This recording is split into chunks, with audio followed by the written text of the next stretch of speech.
Hi everyone, welcome back to my channel. Today I want to share the recipe for one of the most delicious Persian dishes called Khoresh karafs. It's a rich and flavorful stew made with lamb, celery, and a blend of fresh herbs. Sounds amazing already, right? This dish is traditionally served with rice. Let's get started and make it together. First, we need about 800 grams of lamb. Cut it into medium-sized pieces. The pieces shouldn't be too small or too large. And in the video, you can see the perfect size for the meat. After cutting the meat, we need to finely dice one white onion into very small pieces. The best oil for cooking the meat is ghee. Start by heating 1 tablespoon of ghee and then add the diced onions to it. After sautéing the onions a bit, add 1 teaspoon of turmeric and give it a quick stir. Next, grate a bit of nutmeg over the onions and sauté. Instead of grating with a grater, I prefer to use a knife to chop the surface layers of the nutmeg, which is similar to grating but much easier. Sauté the onions with these spices for a little while.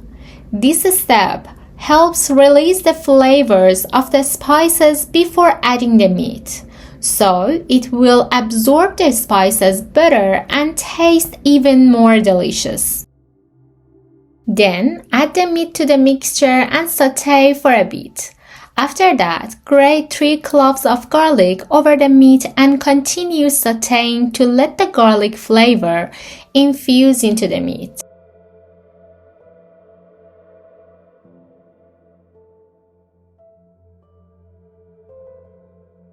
Next, add 2 tablespoons of dried mint and 1 tablespoon of dried parsley to the meat and sauté together for a bit.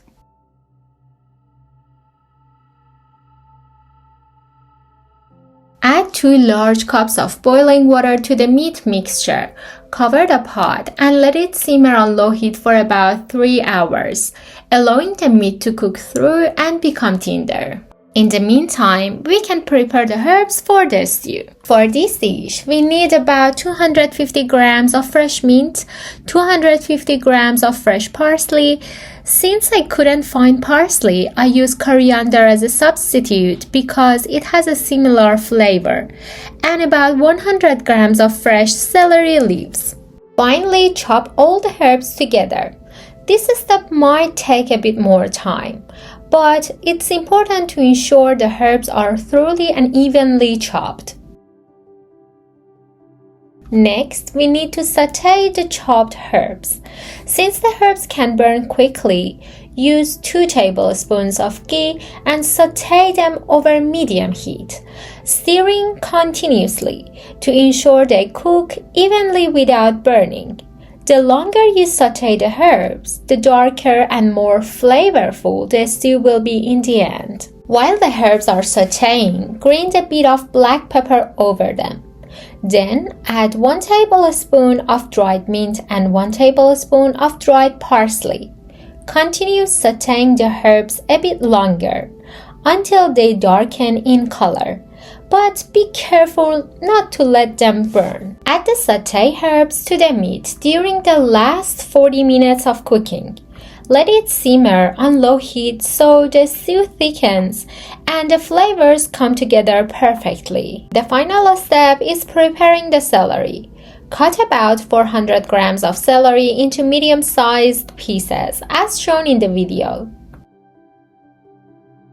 For sautéing the celery, using a bit of flavored olive oil will give it a more delicious taste. Keep stirring the celery until it turns slightly golden. Then, grind some fresh black pepper over it. Add a pinch of salt and sauté it a bit more. Next, add just under 1 tablespoon of tomato paste and stir continuously until the celery is thoroughly and evenly sautéed. Add the sautéed celery to the stew about 10 minutes before serving. We don't want the celery to become too soft. It should retain its sautéed texture. Also add salt to the stew to taste, but remember to add it in the final stages so the meat doesn't become tough. Additionally, add 2 dried limes or 1 tablespoon of fresh lemon juice to the stew.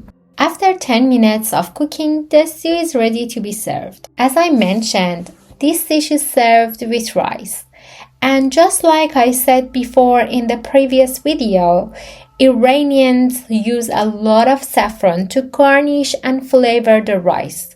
So don't forget to serve your rice with plenty of saffron. The flavor of this dish is incredible, and it's one of the most delicious meals I've ever had. I hope you try making it and enjoy eating it as much as I did. If you liked the video, don't forget to subscribe to my channel so you won't miss any new videos. As always, I'm eagerly waiting for your thoughts in the comments. See you in the next video and enjoy!